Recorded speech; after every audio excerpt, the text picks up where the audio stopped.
ఉత్తరాఖండ్లోని చమోలి జిల్లాలో ఎవలాంచ్ మంచు చర్యలు విరిగిపడటం వల్ల దాదాపు 41 మంది బార్డర్ రోడ్ ఆర్గనైజేషన్లో ఎవరైతే పనిచేస్తారో వాళ్ళందరూ ఇరుక్కుపోయారు, కనిపించకుండా వెళ్ళిపోయారు అనమాట. విపరీతమైన హిమపాతం, వర్షం, దీనివల్ల డిజాస్టర్ ఆపరేషన్స్ కూడా ఫాస్ట్గా జరగలేకపోతున్నాయి. ఉత్తరాఖండ్లో మనకు తెలుసు ల్యాండ్ స్లైడ్స్, అవలాంచెస్ చాలా కామన్. అక్కడ కొండ చర్యలు విరిగి పట్టడం, మంచు హిమపాతం విపరీతంగా పడి గడ్డలుగా మంచు చర్యలు పట్టడం, ఇవన్నీ కూడా మనకు తెలుసు అనమాట. ఉత్తరాఖండ్లో ఈ అవలాంచ్ వల్ల ఈ రోజున 41 మంది బార్డర్ రోడ్స్ ఆర్గనైజేషన్ వాళ్ళు ఇరుక్కుపోయారు.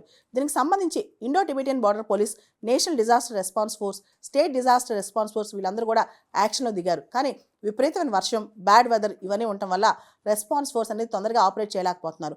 అక్కడ రూట్స్ చాలా నేరోగా ఉంటాయి కాబట్టి అంత ఈజీ కాదు ఇమీడియట్ రెస్పాన్స్ ఇవ్వడానికి.